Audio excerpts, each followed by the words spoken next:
I'm Champaign native Emily Harrington. You're watching the podcast where townies and transplants share their tales of tears and triumphs, losses and wins, proving week after week that everyone has a story to tell. Welcome to HyperLocals. Hello, everybody, and welcome back to the next episode of the HyperLocals podcast. I can always tell when I have a real professional in the house, and I have a WCIA professional, a Met. Is that what we're saying? A meteorologist, sure. Professional is maybe a strong, polite word. A Met. Is that what you call each other? No, I probably, Kevin and I probably call each other things we probably can't talk about. Oh, sure. Okay. Right. You were one of two of the meteorologists here at WCIA. We've got four of us in staff, actually. Four of us. You're Yes. one of four. Okay. One of four. There's two of us that work in the afternoon and evenings together during the weekday. We've got a morning meteorologist, and then we've got our weekend meteorologist. But Kevin's number one. I kind of sit there as his right-hand man. He's Batman, and I'm Robin, I guess you'd think. Is there a natural competition between the two of you? No, actually, I don't think so. I think we work really well together. Oh, that's good. Yeah, That's good. We all have the same goal in mind. We all work together.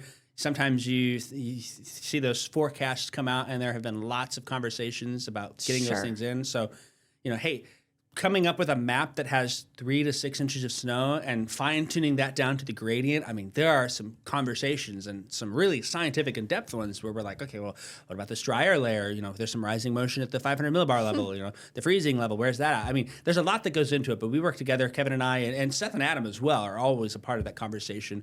Kevin and I are usually the ones that see each other the most, though. Sure. I see him 5 days a week in the afternoon and evening. He kind of comes in, I've got stuff set up for him, and then he hits the newscast, and I go home.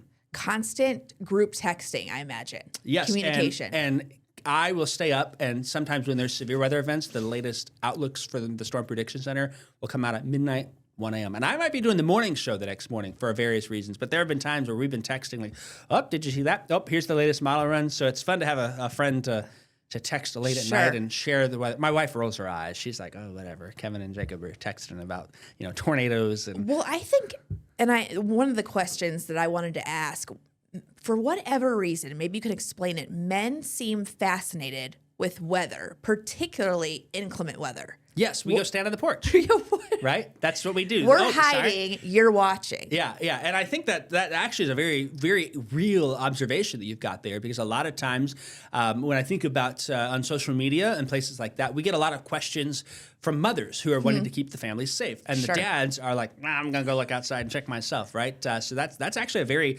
real thing. Most of the folks who follow me on Facebook, the biggest percentage are 25 to 54-year-old, and they're female. So they kind of hit that criteria there. There's still some guys that follow, but by and large, you're right. Yeah. And we go to the porch, we look outside, woman, let's get the kids, get the pets, go to the basement. So we can definitely stereotype. Totally. Okay. That's a very valid stereotype there. And there's a lot of social science research that's going on to look at different socioeconomic groups, different races, different things like that, and how people respond to severe weather. So there's how people in low-income groups respond is a lot different than high-income people. It's very fascinating when you get down to the social science of it. Can you, saying that statement, can you generalize how people view? Yeah. Okay. So this was actually some of my research at Mississippi State for my graduate degree, my master's program, and we kind of looked at different socioeconomic groups and how they respond to severe weather. So the biggest thing that stuck out is down in Mississippi, the mobile home population is a higher percentage compared to here. You go in the country, there's farmhouses, and those things are built, they are tough. They stand the test of time to still be out there, rough the conditions of Illinois. Down there in Mississippi and Alabama, places like that, mobile homes are very affordable, and a lot of rural areas are at a much lower socioeconomic value. Here in central Illinois, it's 85 to 90% of homes have internet access. When I was in my first TV job in Mississippi, some counties only had 55% penetration from internet in homes. And so entirely different there. There's actually a mentality where people in lower socioeconomic groups, specifically we saw that in the mobile home population, is they have almost a sense of they need to protect their items, their belongings, and so they would rather stay home and try and protect it. And we thus see a lot higher injuries and ratio of fatalities even in those mobile homes when tornadoes hit them. More hesitant to evacuate. Correct, because they think, well, I want to stay here. If something happens, I want to protect what I have. Sure. And that's their mentality. On the flip side, people who are in higher income groups sometimes don't even pay attention. But if a disaster happens to them, they're affected a lot less than someone in a lower income group. You know, if your mobile home blows away and that's all you have, that's your whole livelihood that's scattered by the tornado. And so people would rather do that. Age is another thing. Believe it or not, I heard a lot of times folks who were older would say, if it's my time to go, it's my time to go. Oh, There's sure. just that mentality. Sure. I'm old, whatever. I think in those pressing moments, they then maybe have a last minute change of mind. But at a certain point, if you're in a mobile home and a tornado's coming, it's going to be too late, right? You don't really have a place to go there. And mobile homes also are generally much weaker. You know, they're 4 walls and a roof, and there's not much holding them together, and they're really not anchored to the ground. So people in lower income situations are also more vulnerable because they are more likely to see their homes experience catastrophic damage, right? An EF0 or an EF1 tornado is really weak. Maybe takes off some shingles off of a home, maybe knocks down some tree branches.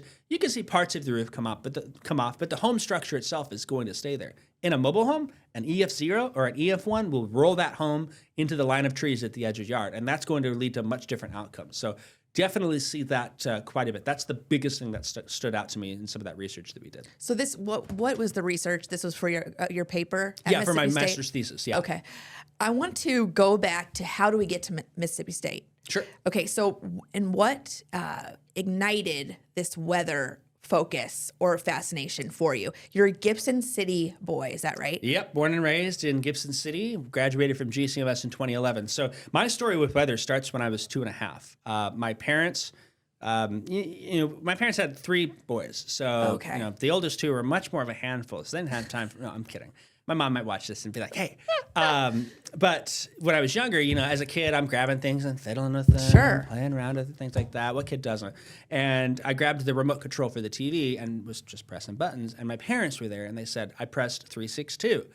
Those folks who know what 362 leads to on DirecTV, it is the Weather Channel. Oh and they said when that popped up on the screen, it was like, before Weather Channel, after Weather Channel, like 2 different periods for me as a child. It was your Sesame Street. Yes, yeah, it really was. And I grew up just watching that religiously. Like most kids were watching Looney Tunes in elementary school. And I was like, I'm watching Jim Cantori chase hurricanes, right? All these things like that. So I grew up with that. And I think the Weather Channel in the 90s as well really inspired a generation of meteorologists for the way they did things.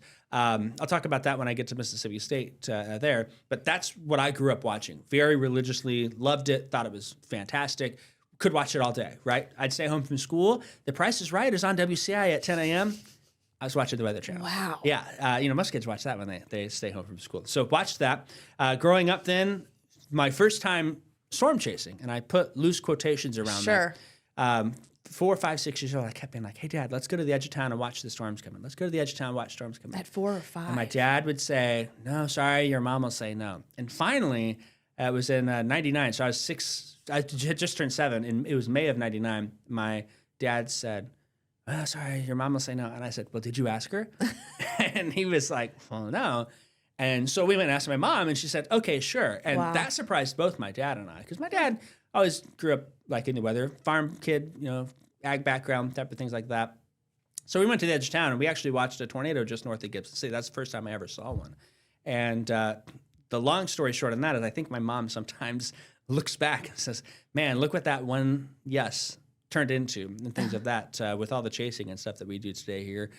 So had that. I was a kid caster with Robert Reese in 5th grade. Gosh. That was back in the early 2000s. And then was a weather watcher for Judy Frazier, elementary school, middle school. They had this old archaic portal. It was a username and a password. And you would log in, and it was a text box that you would just type in. I had half an inch of rain in Gibson City, or 3 inches of snow, or we had quarter size, whatever you had. Sure. Then you'd watch the news at 5 and 6 and 10 and see Judy would say your name for the weather watchers. So had that and stayed connected through WCI all the way through Robert Reese and up to his passing and beyond then. Derek Faber was here, and we connected. Interestingly enough, though, I didn't follow weather right away. I actually went to college to study agriculture education for my undergrad at the University of Illinois here.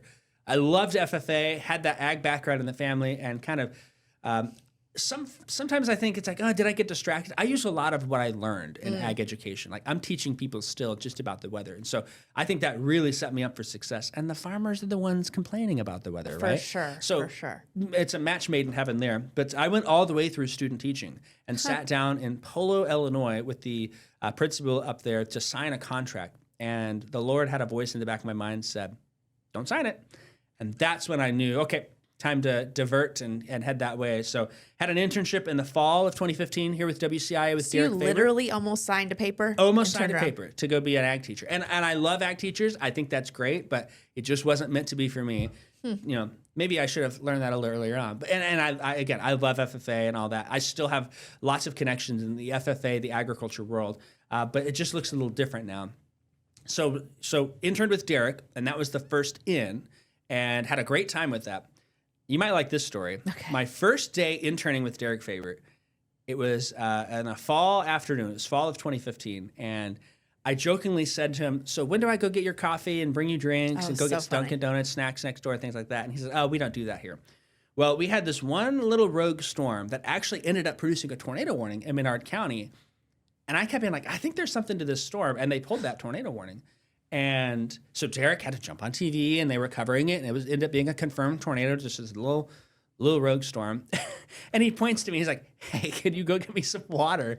And I was like, I thought you said I didn't have to do that. And so we always joke about that, but had a great time with that. Then I moved to Oklahoma in spring of 2016. I said, okay, grad school is where I want to go, but I'm going to take a gap semester. Oklahoma's the place to be in spring. And interned with the... For weather, absolutely. Sure. Absolutely. Interned with the ABC station, KOCO in Oklahoma City with Damon Lane. Learned a ton there, had a great experience.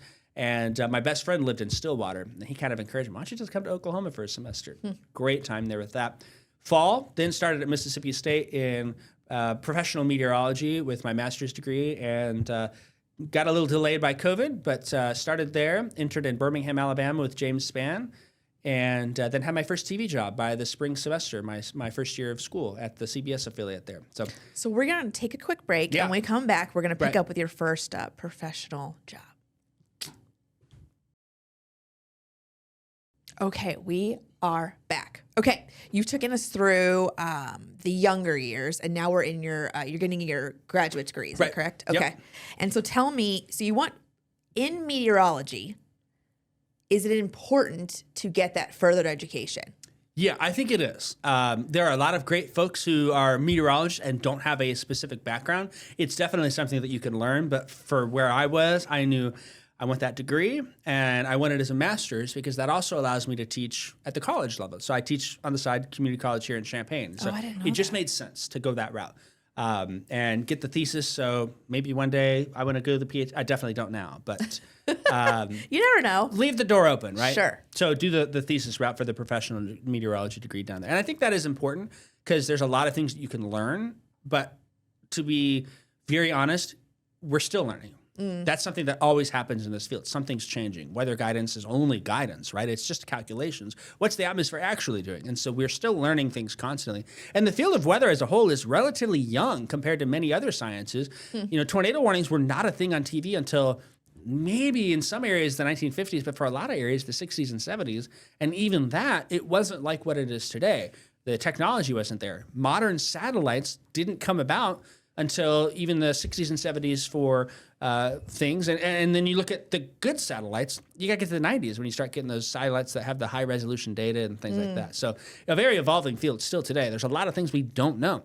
Think of biology. Sure. You know, if you're dissecting an animal or something and looking at you can have that in front of you.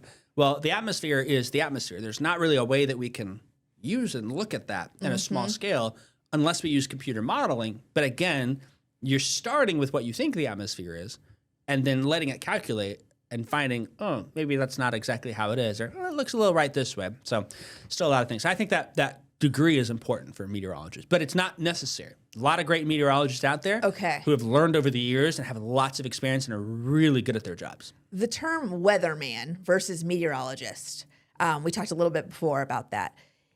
Is a weatherman, is he still going to have the credentials, or is it just a generic term? I kind of think it's a generic term, but, you know, it's synonymous. People out there, they say, hey, weatherman, like that's kind of just what it is. So, some people I think get hung up on the terminology. Oh, sure. And some people are like, you're a meteorologist only if you have a degree. And I just kind of am like, yeah, I'm here to do the job, right? Okay. I'm here for a good time. Okay. That's how it goes, right? You're here for not crazy really weather. bothered by weatherman, meteorologist. Yeah, so that's what it is. How do we get back to your hometown? Yeah, so 2016, started that job in Mississippi. It was in February. The day before my birthday was the first time I went on air, and it was kind of a hot mess. Oh, no. Young me, had some experience, but the nerves kicked on in, and we got through it. But I spent 4 years down in Mississippi, and I look back at those 4 years in Mississippi as some of the biggest years of growth. Oh, sure. If not even just from meteorology, but from a personal side of things and a faith side of things as well. And then just learning about weather. That was another huge thing. The weather down in the southeast United States is a lot different than it is up here. And I knew, okay, I'm born and raised in Illinois. If I stay in Illinois and learn about weather in Illinois, I won't be prepared for weather elsewhere. And so a lot of times when we have students come in, I always encourage them to look at a degree somewhere different, right? Or maybe you go for your master's degree somewhere different. Because if you want to learn about hurricanes, we don't really do hurricanes in Illinois, right? So Miami University is a great place to go. Or Mississippi State we get hurricanes down there. If you want to learn about winter storms, go up to New York, right? Go to some of the northeastern places or the lake effect region. So, all these different things that kind of have these specialties. And what I liked about Mississippi State is they had tornadoes. That's what I was most interested in. But they have a lot of other things. And they do a lot of focus on the socioeconomic research. What do they call that? Now my mind's running blank here. But basically, they do a lot of research on the social science. There it is. Okay. Of how people respond to weather. I'm much more interested in that communication side than I am the research side. If research is your thing, OU in Oklahoma City is the mecca of weather. So it just fit for what I wanted. Spent 4 years down there. 2020 came around and COVID rolled on in, and I basically left my job with COVID starting and spent some time finishing up my master's degree, and then got a job in Southwest Oklahoma. I was going to be the chief meteorologist at the ABC affiliate in Lawton, and I thought I was going to stay there for a long time. But another one of those God moments, the phone rang, and it was the news director at the time here. He said, "Hey, we've got an opening. Are you interested?" And I was like, oh. I knew in that moment, yep, I'm coming home. Just the feeling that was there from that phone call. 3 minutes before, didn't really cross my mind, and I didn't think I would come home, but just the circumstances of that time, and it worked out, and I've been happy to be back home since November of 2020. I think it's interesting. I asked if you just kind of stair-step your way from small markets to larger markets, and you said you kind of pick where you want to go based on the weather scenarios. Yeah. If I don't like hurricanes or I don't feel comfortable forecasting area, I'm going to stay away from the Gulf Coast or the Eastern Seaboard. Some folks who are meteorologists love winter weather. They're probably not going to like a job down in Dothan, Alabama, right? Sure. They don't get a whole lot of it down there. So for me, severe weather is what I grew up loving. It's what I researched, and it's what I wanted to do. So I always tell my wife, I said, maybe who knows what the future brings, but I hope it's somewhere between the Rockies and the Appalachians, because that's where all the severe weather happens. And we get more than our fair share of it here in Central Illinois. We get enough winter, too, where it kind of satisfies that. And a lot of times in the winter, we get severe weather around here. These last few winters have been something else in that category. So you want that excitement. Yeah, exactly. In this job. I want to be able, I think big city markets sometimes are, a little more, crisp corners and specific and exact and whatnot. But here, we get to have some fun with what we do and enjoy things, and we get to storm chase, and so you can't beat it. And the other thing too is, I know a lot of my family and a lot of my friends are watching and keeping up with forecasts. And that kind of is a little bit different because I'm going to hear about it if I miss the winter storm at the Thanksgiving table, right? I'll hear about it. Or it schnooks if you're just around town. Totally. And I'd still hear about it in Mississippi when, the worst forecast I ever did down there, I said, I think we're going to get an inch or two of snow. And this was early on when I was down there. This Illinois boy was like, inch or two of snow, no big deal. Sure. They don't have the infrastructure down there. I think I probably caused the multi-million-dollar economic slowdown that day. Everything shut down, schools, businesses. And that afternoon, it was sunny and 50 degrees. So you could not anticipate the havoc that would cause. It was a learning thing, again, how people react to the weather. Here, an inch or two of snow, no big deal. Down there, it's the end of the world. Oh, that's and I remember so our first winter storm warning. I thought, oh, we're going to get 6 to 8 inches of snow down here because that's what our winter storm warnings bring. I think the roof of my house down there had a dusting of sleet. And people lost their marbles about, winter. They don't have snowplows, right? Sure. They don't have the infrastructure to deal with that. And we've seen that with the ice storm down there and other winter events in the deep south where it does paralyze things. It does shut things down, a much higher impact scenario than if that were 500 miles north up here. So the best case scenario for a meteorologist is to move to all different types of weather scenarios to learn. Yeah, I think so. I think there's value in broadening your knowledge. So looking at a degree somewhere else or interning, that's another big thing. I learned probably, I hope my college professors don't watch this. I think I learned more of the application side of things, what they taught us in internships and in the job. Like, okay, we're taking that knowledge and we're applying it. So getting that experience and going far and wide and picking up what you want. And, a lot of news folks like to climb that ladder, as you mentioned. I think in sports and weather, though, sports folks care more about an active market or if they really want football or whatever. Sure. They kind of value that more than the number. And in weather, depending on what your preferences are, that I think also is the case. We value the weather we enjoy and want to forecast rather than just going to the biggest market and get the biggest paycheck possible. Okay, and we're going to take another break. And when we come back, I want to talk about the day-to-day for you and how you interpret and then forecast for the weather for us. Sounds good. All right. And we are back. Okay. Day to day, what does that look like for you in terms of timing, research, gathering to forecast the weather to the best of your ability?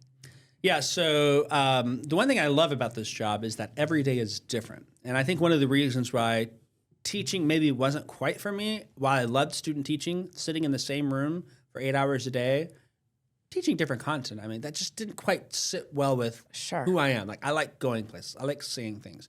Normal day-to-day, and it's rare to have normal in this business. I'll just say that.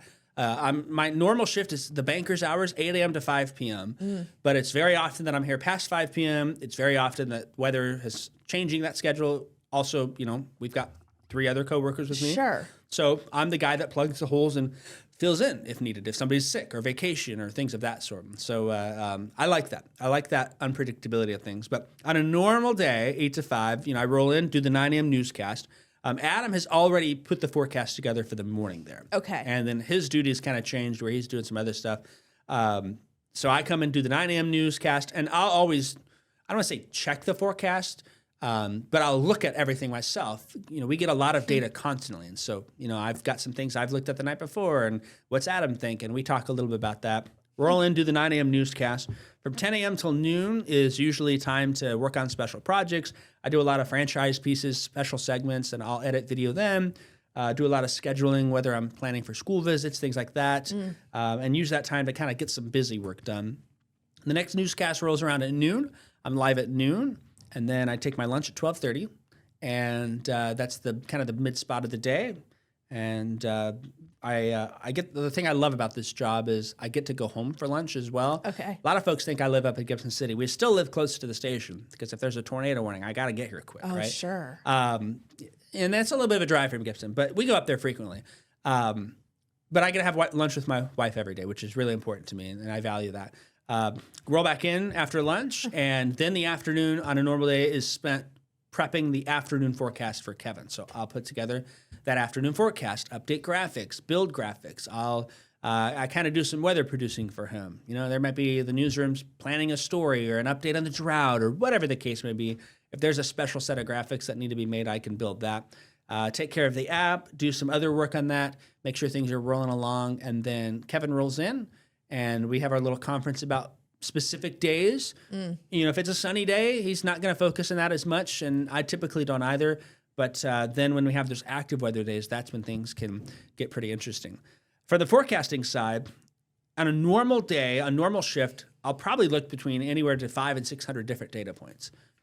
Different models, guidance, numbers, things like that. And weather models in specific are just calculations. It's no different than you putting in a calculator 2 + 2 = 4. Okay. We give the model a specific set of inputs, And there's some assumptions that are made on that because we don't have weather data at every single spot. And we don't have weather data vertically in the atmosphere either. So there are some assumptions there. But all that model is doing is taking that initial input of data. It has set calculations, super intense, physics-based calculations, and it calculates them out. And so we've got to go through the weather models and then say, well, why is it showing this event? Or why does it have heavier snow when this model doesn't? And comparing and contrasting and things of that.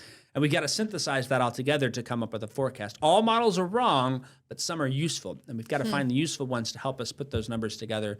And I think we do a pretty decent job of that. Sometimes weather models are just off their rocker. Like they're not picking up on things well. And so then we're doing a lot more, sometimes I'll look at California a couple days before a potential severe weather event. And if California gets a tornado warning or a tornado in the wintertime, usually that's going to lead to something this direction. Now, whether it's here, a lot of times I would use that rule down in Mississippi is watch what's going on in California because that storm system would come. So little knick-knack tricks, things like that, that we kind of lean on. Those active severe weather days, yes, we make those forecasts, but we're also nowcasting, right? And the amount of data could be up to 1,000 to 2,000 pieces of data.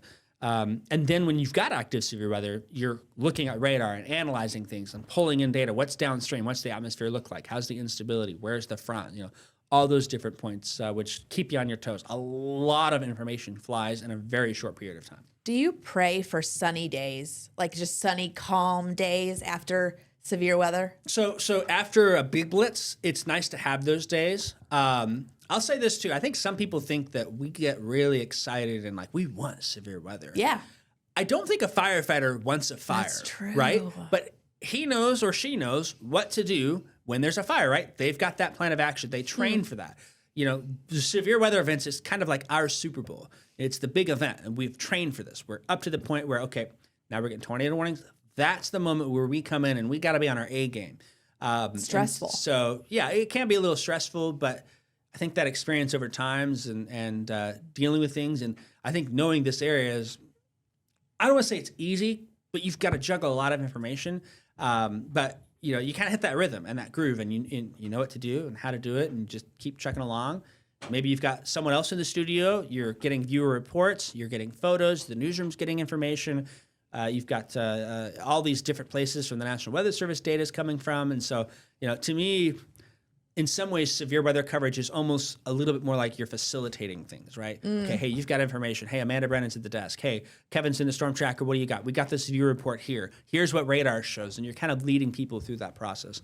And I think we do severe weather coverage really well here compared to a lot of TV stations around the country because, yes, it's important for us to deliver that information that keeps people safe. And I think a lot of stations do that very well.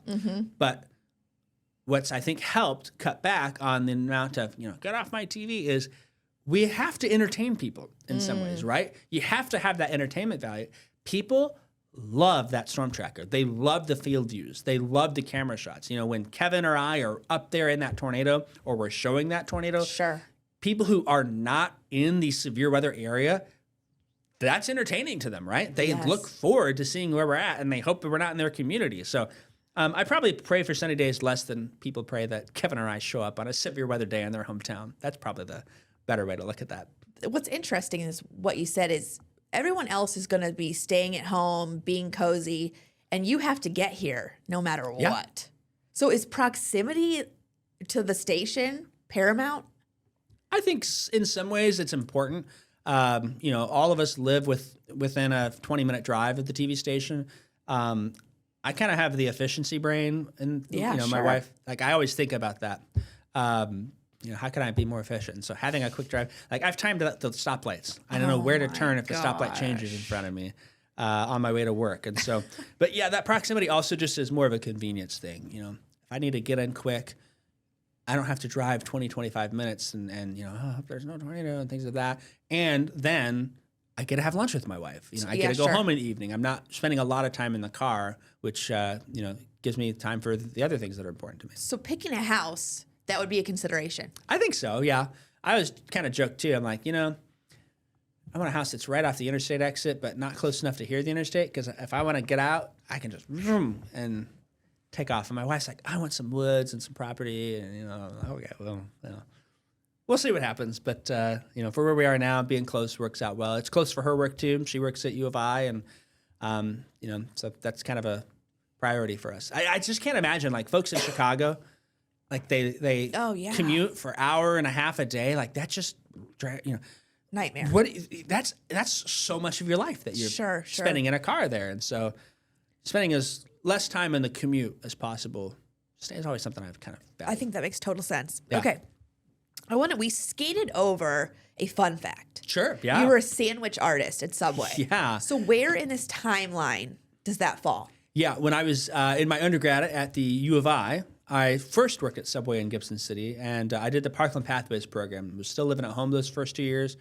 Worked out fantastic. The owners of Subway at the time, their son was in the grade with me. I was good friends with them, and so I was like, maybe time to just do something a little more fun. And I loved working at Subway. Like I think of that job often. I bring it up to my wife often about how fun that was. And actually, before we met, when I moved back here in 2020, COVID was happening, and they were kind of. I saw them saying, "Hey, we're looking for someone or some extra help." I think everyone was, and I was like, "Well."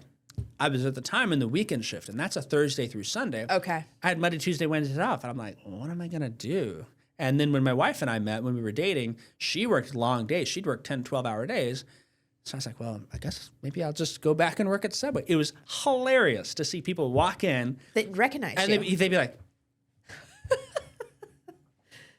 like they just kind of look at you funny, and sometimes they'd be like, "Oh, yeah, you probably see my brother on TV."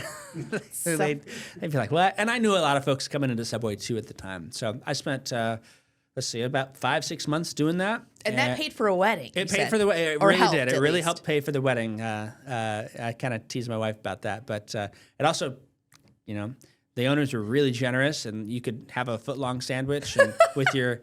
I like working for food. Food is a very good motivator for me. So, I'd be able to eat dinner there. And when my wife would be at work, we oftentimes would have to either hang out early in the morning or late in the evening. And so I'd go to work and come home before she'd be off of work. And so it worked out pretty well. We're going to take our last break. And then when I come back, I want to talk about when the forecast turns out wrong and seeing people out in public, seeing people that recognize you. Sounds good. And we are back. Okay, this is not our last break, so I just want to qualify that before we move on. We have one more. But let's get back to seeing people in public, okay? Are you what you would call a local celebrity? My wife hates that term.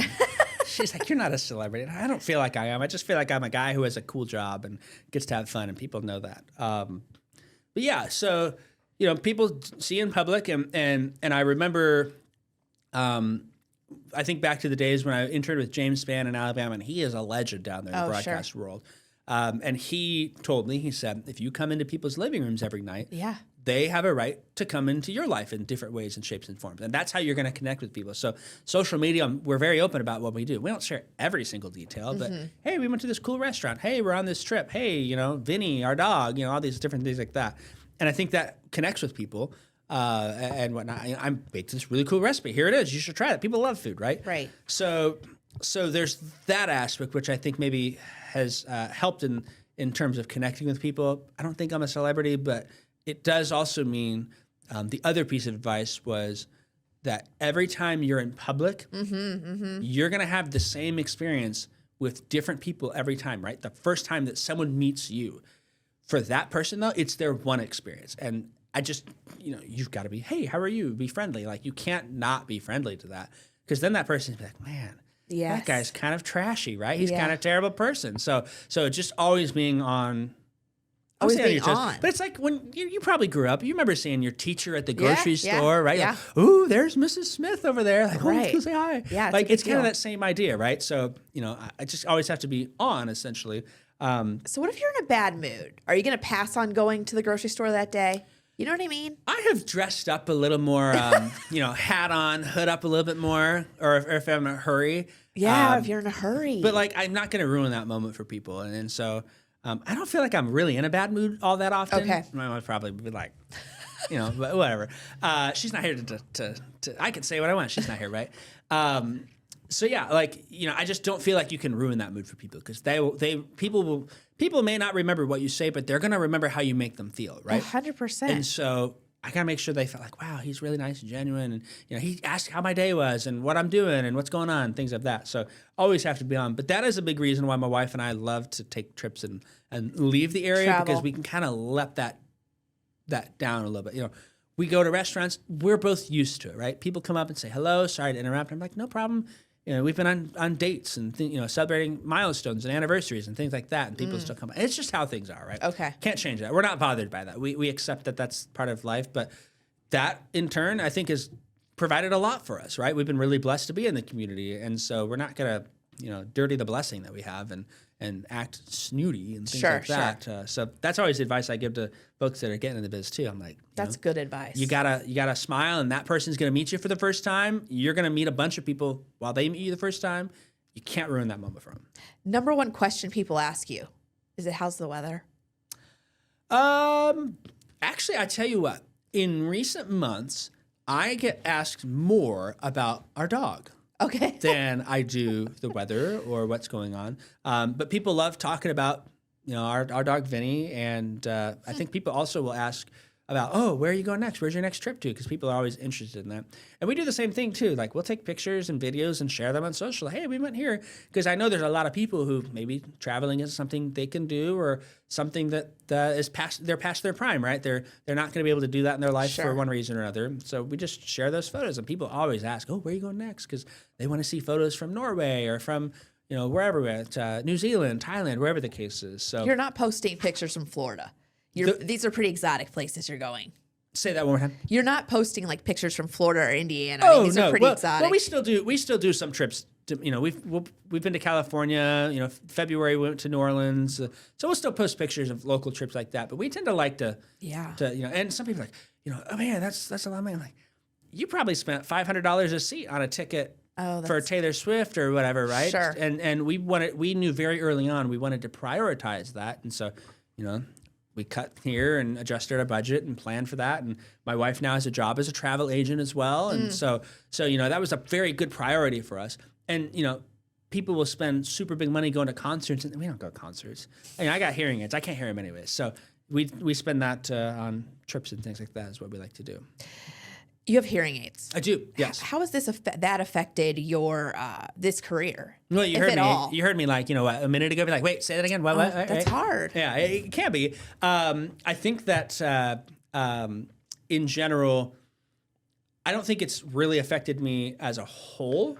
There's been little bits and pieces here and there. Sometimes my hearing, the last severe weather coverage we had in early February, my hearing aid died on TV, and I had to go replace the battery.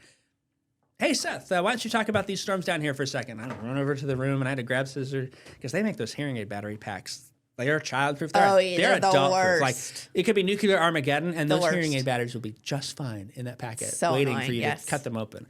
So there's little things like that. Do you let the audience in on that? Oh, yeah, absolutely. Okay. And, I'm very open about it. We joke about it from time to time, even on air. I always say, you know what? It's really great. Let's make jokes about my hearing, because I'll never get tired of hearing it. Kind of how it goes. And I think too, it's just a part of me. So sure. I don't need to pretend to be someone else I'm not. I've got hearing aids. I wear them, and that I think allows me to connect with the older generation out there, right? Yes. The wife who's like, honey, you need to get hearing aids. See, the weatherman has them, right? People love seeing a little vulnerability. Yeah. And so that's just one way where we'll be like, hey, this is what's going on. How do you handle a forecast gone wrong? Ooh, good question. I think it's really important, first off, to let people know about uncertainty, right? Okay. Hey, I'm not that confident in this, and I'm not quite sure how things are gonna turn out. First, there's a small select group of people who will take that and be like, yeah, you're wrong, but I just think that the uncertainty is important. Like, sometimes I'm like, hey, this severe weather event is going to depend on if we can get some sunshine in or not. And I like to teach people, okay, we're not quite sure what's happening, but usually we have a couple paths that we could take on that, right? Okay. It's not just like, oh, I don't know what's going to happen.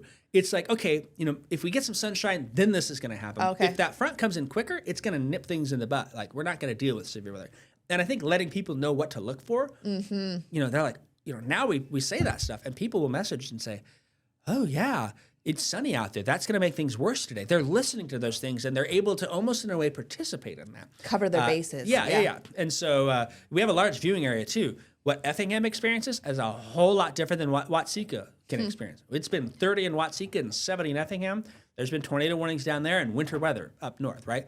That's the other thing is the uncertainty also is because of just how large our coverage area is in terms of that. And I think so that's the first thing.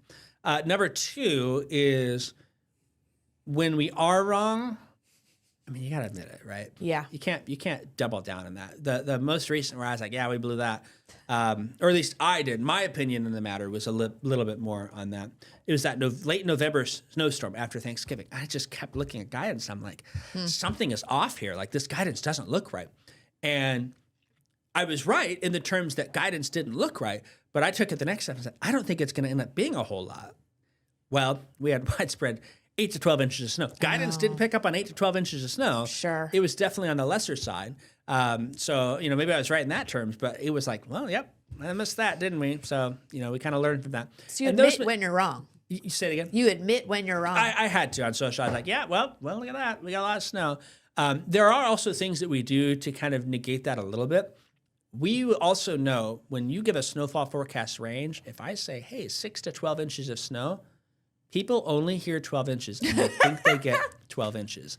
So one, we tighten our ranges a lot. We don't like doing big, wide ranges, 2 to 4, 3 to 5, 4 to 6. Then we also, in a way, almost want to undershoot the goal just a little bit. Like if we say 2 to 4 and we get 5s, I think that's a successful forecast. Interesting. I really do. Usually those 5s aren't widespread. If they're widespread, that's maybe a little different. But we get a lot of 3s and 4s and a few 5s. I think we nailed that. So it's not a preparing for the worst mentality, really. Correct. And we have to, forecasting is a science, but it's also an art, and how we communicate that makes a difference. So there's that aspect of things. I also think too is we also tend to like impact-based forecasting as well.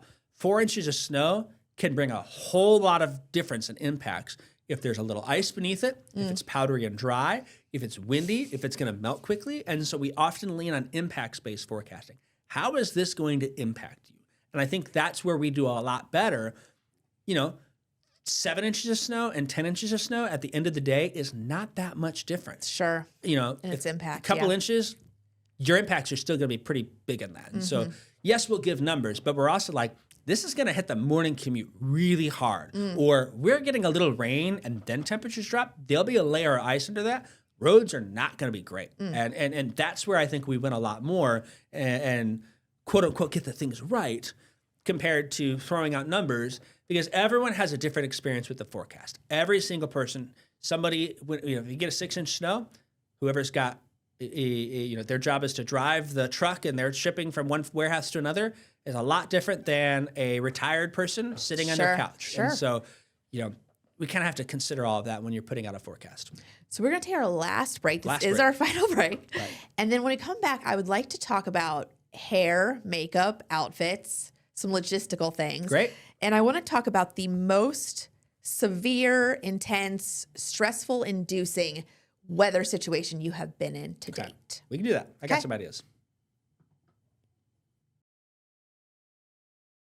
Okay, and we are back from our last break. Okay, I want to talk about a few, these are kind of fun things. Fun stuff. Fun stuff. We like fun things. Okay, great. So hair, makeup, and clothes. Yeah. Do you wear makeup? Actually, I used to, and not to gloat, but I think I have really good skin. Do you think I'm wearing makeup right now? You have really good skin. Yeah, I'm wearing no makeup right now. Okay. I might sometimes put a little powder on. I will, when the severe storms are rough, I will dress up and look tough and put on my eyeliner and no, I'm kidding. I don't put any of that stuff. But sometimes I just put, basically what I want to do is we just want to eliminate the shine. And so some powder, kind of make things even. That's about the maximum that I do. Hair. How conscientious are you about your hair? Who does it? Who styles it? Actually, I'm really picky about that. I'm sure, yeah. And I thankfully from when I first started here have adjusted my Evolved. hair. Yeah, a little bit. Grew up. Okay. Got a little bit more of a better haircut. But yeah, I mean, just this morning I was standing in the mirror going, I think that's a hair there. And that's single hair. Like just hair that sticks up just drives me nuts. I don't think it.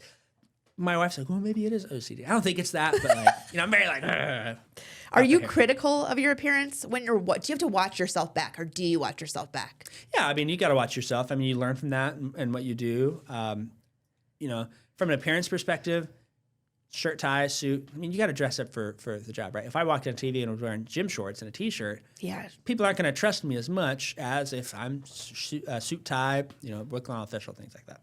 Is there a stipend, or do you have to buy all your own outfits? All on my own. There's no stipend. The station didn't offer that. There's no hair and makeup allowance. I think that surprises some people. Probably back in the glory days of TV, the golden years. Sure. That was definitely offered. But yeah, I pay my barber in cash. Okay. He does a great job.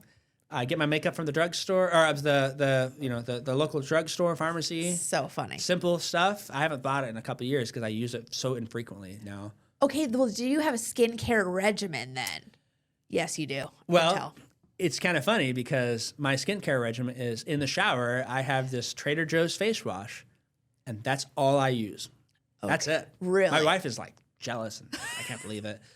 She's been trying to get me on things, but that's just time that I don't want to spend in the evening. Sure, too. And maybe when you hit your 40s, maybe you'll have a different tune. Yeah, I think I've been blessed with good skin overall. So, some people aren't, some people are, but I'll probably pay for it, I'll be like 70 and the wrinkliest old man you've ever seen. Well, you're doing sunblock. Are you doing? I guess. Genetics maybe are. Okay. Okay. They worked for my skin, not for my ears. Okay. Well, you can't be perfect. You know what I mean? Yeah. Okay. Most intense, stressful, memorable weather event you've been involved with? I can think of two, and I know we don't have a whole lot of time. The first one is at my first TV station. We had a tornado pass 2 blocks away from our TV station, and it was an EF3, and it really devastated part of the town of Columbus, Mississippi. And we had, unfortunately, loss of life from that one.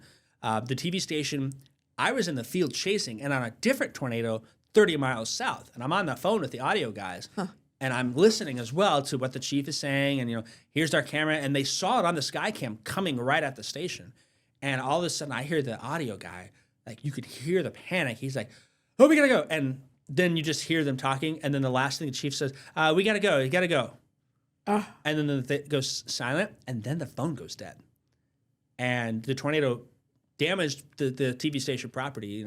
We survived overall, but I was like, after that, then the next minute I saw on the radar the debris signature were right over the TV station, and I literally remember thinking, "Oh no, I'm the only one that's left." It was a bad tornado too. Thankfully, that wasn't the case. Everyone at the station was fine, but that was a little stressful in trying to drive back. And while that tornado event happened, I think there were 200 some homes destroyed from that tornado.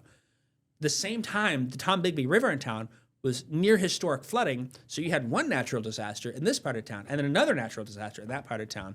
And that was a long several weeks with cleanup and things like that. It was the day before my birthday. I forgot it was my birthday. One of my friends called and said, "I'm picking you up. We're going to Cracker Barrel." And that was the first time I'd eaten in a day and a half because it was just so busy with all of that. The second one is I went with my dad down to Hurricane Michael in Florida Panhandle. We had some sister stations on the Gulf Coast, and occasionally I'd go down and help them with field coverage during hurricane events. But Michael came in as a 5. And is it 5 out of 5? 5 out of 5, category 5. 165 plus mile an hour winds, 167. And it was an intense storm. And we were still 40 miles inland, sheltered on the bank. And the bank building was blowing away around us as the eye wall was moving on it. And I remember, the headline of the Ford County Chronicle that my dad interviewed with Will Brumley up there, it said, "I thought I was going to die." I wasn't that extreme. My dad probably thought, he definitely thought that. But I just kept being like, "Come on. Get the eye, get the eye here. The eye's coming. It'll be silent and still." And once we got there, then we were pretty good. It's still rough on the backside, but that was a moment where I was like, you kind of hope. Because tornadoes hits one part of town. The other side of town's business as usual. Sure. But a hurricane is, 100-mile swath of intense damage. And so we were stuck there for the overnight and didn't get to leave till the next morning because the interstates were just blocked. So would you rather be out in the action or reporting on the action? Oh, all of us fight for the storm tracker keys. Really? Yes, we would much rather be out there. There's kind of a schedule. If it's the weekends, Kevin's going out. If it's weekdays and it's a nighttime event, Kevin makes me go out. If it's a daytime event and it looks like slower storm motion, Kevin, he's the boss. He gets the easier ones. But we've had a lot of success being out there in the field. Okay. Have you ever felt unsafe during a time out there? I wouldn't say unsafe. I think at the end of December, the tornado that went through Mount Zion and whatnot, I remember looking at radar and thinking, okay, I've got a very tight window to slice through the rain and hit that dry slot there and be able to see the tornado. And I nailed it perfectly because I pulled past, there's a grove of trees. Jeez. And if you're watching that coverage or you see it, just the part itself, when I looked to the left, the tornado was about a mile away straight left of me. But it was moving east-northeast, so I knew it was going to cross in front of me. You know, tornadoes are not unpredictable. They're kind of like trains on railroad tracks. The tracks can move a little bit, but it's rare for the tracks to make hard right turns and change, right? They're kind of momentum carries them in a direction, but they kind of wiggle a little bit. So you can tell what's happening with them. But, you know, I wouldn't say unsafe is the term, but there's been some times where I'm like, I got to, you know, thread the needle here to make this happen. But I'm willing to do that. I'm a thrill seeker. Wow. I like a little adventure in life. Do the ratings jump when there's inclement weather? Actually, some of our biggest ratings was the night of the Neoga tornado that we've had in years around here. You know, people come to local news for the news, but also for weather, right? If there's a, you know, disaster like Gibson City flood years ago, okay, that only affects Gibson City and maybe some surrounding towns helping. You know, if there's a crime, there's a small group of people impacted by that directly. But weather affects every single person. And so people come to watch that weather forecast. Okay, Twister or weather-related movies. Is it hard for you to watch? No, you know, as a kid, I would complain about Twister because too much romance. Okay. I had those VHS tapes that were just tornado video after tornado video, and there's this deep narrated voice. Like, those are the good stuff to me. But I like Twister. I like the new movies. I'm okay with them. I do think sometimes, though, people think that the Hollywood stuff is very real. And so, you know, Twister kind of taught people, oh, I can park under an overpass. One of the worst places to be when there's severe weather. So there are things that Hollywood does that puts things out of perspective. But, you know, it's entertainment. And at the end of the day, I think that's what. And you're able to separate that. Correct. I can. And we always tell people, you know, don't park under overpasses and things like that. But people are a little selfish. If there's hail, they're going to slide under that overpass bridge, and that causes problems. So. Sure. Well, I have really enjoyed this, and I appreciate your time because this is your busy work time, right? Yeah, a little bit. A little bit. We're going to have an active March, that's for sure. Oh, we are. Yeah. Okay, so stay tuned. Right. How can people find you, contact you, when to see you? Yeah, so Facebook is my main source of connection there. You can follow my Facebook page, email. I'm on X. I'm on some of the other social media sites. But yeah, that's probably the main stuff. Okay, thank you so much for your time. Thanks for being here. Thanks. Exciting March Thanks for having me. is in the March, works. it's going to be the first half of the month. It's going to be real busy for us. Okay, all right. And we'll start with some winter.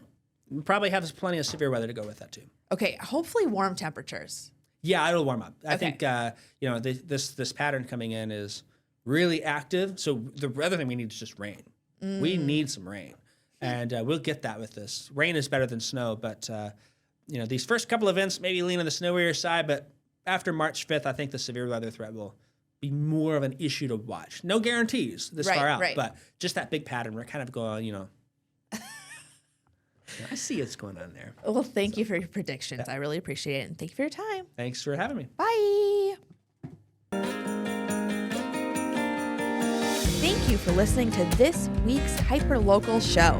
If you like what you hear or you need anything from me, let me know at hyperlocalscu.com. Also, search and follow HyperLocalsCU on all social media. Like me, follow me. Bye.